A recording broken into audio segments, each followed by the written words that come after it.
एक पंडित जी थे। वे रोज घर घर जाकर भागवत गीता का पाठ करते थे। एक दिन उन्हें एक चोर ने पकड़ लिया और कहा, तेरे पास जो कुछ भी है मुझे दे दो। तब पंडित जी बोले कि बेटा, मेरे पास कुछ भी नहीं है। तुम एक काम करना, मैं यहीं पड़ोस के घर में जाकर भागवत गीता का पाठ करता हूँ। वो यजमान बहुत दानी लोग हैं। जब मैं कथा सुना रहा होऊंगा, तुम उनके घर में जाकर चोरी कर लेना। चोर मान गया। अगले दिन जब पंडित जी कथा सुना रहे थे, तब वो चोर भी वहां आ गया। तब पंडित जी बोले कि यहाँ से मीलों दूर एक गांव है, वृंदावन। वहां पर एक लड़का आता है जिसका नाम कान्हा है। वो हीरों जवाहरातों से लदा रहता है। अगर कोई लूटना चाहता है तो उसको लूटो। वो रोज रात को उस पीपल के पेड़ के नीचे आता है जिसके आसपास बहुत सी झाड़ियां हैं। चोर ने ये सुना और खुशी खुशी वहां से चला गया।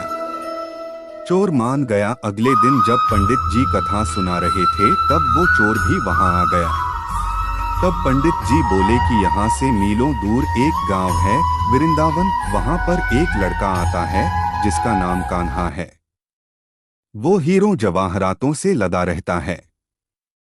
अगर कोई लूटना चाहता है तो उसको लूटो। वो रोज रात को उस पीपल के पेड़ के नीचे आता है जिसके आसपास बहुत सी झाड़ियां हैं। चोर ने ये सुना और खुशी खुशी वहां से चला गया। वो चोर अपने घर गया और अपनी बीवी से बोला कि आज मैं एक कान्हा नाम के बच्चे को लूटने जा रहा हूँ। मुझे रास्ते में खाने के लिए कुछ बांध कर दे दो। पत्नी ने कुछ सत्तू उसको दे दिया और कहा कि बस यही है जो कुछ भी है। चोर वहां से ये संकल्प लेकर चला कि अब तो मैं उस कान्हा को लूट के ही आऊंगा। वो पैदल ही पैदल टूटे चप्पल में ही वहां से चल पड़ा। रास्ते में कान्हा का नाम लेते हुए वो अगले दिन शाम को वहां पहुंचा जो जगह उसे पंडित जी ने बताई थी। अब वहां पहुंचकर उसने सोचा कि अगर मैं यहीं सामने खड़ा हो गया तो बच्चा मुझे देखकर भाग जाएगा, तो मेरा यहाँ आना बेकार हो जाएगा। इसलिए उसने सोचा क्यों न पास वाली झाड़ियों में ही छुप जाऊं। वो जैसे ही झाड़ियों में घुसा, झाड़ियों के कांटे उसे चुभने लगे। उस समय उसके मुंह से एक ही आवाज आई, कान्हा कान्हा। उसका शरीर लहूलुहान हो गया, पर मुंह से सिर्फ यही निकला, कान्हा आ जाओ, कान्हा आ जाओ। अपने भक्त की ऐसी दशा देख के कान्हा जी चल पड़े। तभी रुक्मणी जी बोली कि प्रभु कहाँ जा रहे हो, वो आपको लूट लेगा।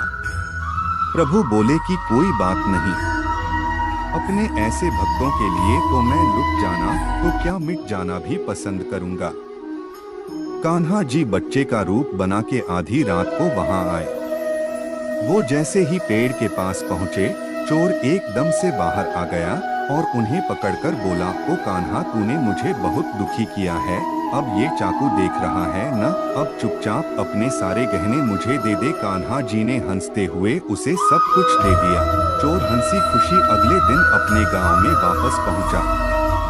सबसे पहले उसी जगह गया जहां पर पंडित जी कथा सुना रहे थे। जितने भी गहने वो चोरी करके लाया था, उनका आधा उसने पंडित जी के चरणों में रख दिया।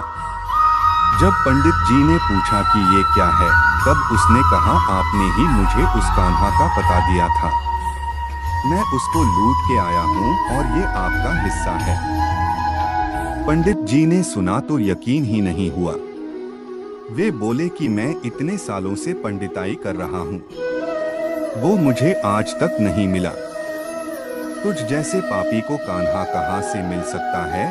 चोर के बार बार कहने पर पंडित जी बोले कि चल, मैं भी चलता हूँ तेरे साथ वहां पर। मुझे भी दिखा कि कान्हा कैसा दिखता है, और वो दोनों चल दिए।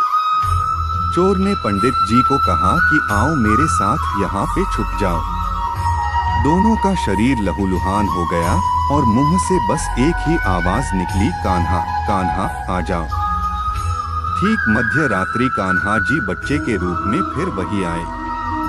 दोनों झाड़ियों से बाहर निकल आए। पंडित जी की आंखों में आंसू थे। वे फूट फूट के रोने लग गए।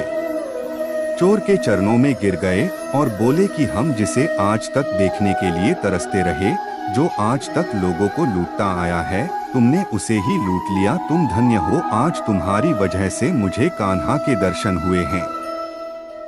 तुम धन्य हो।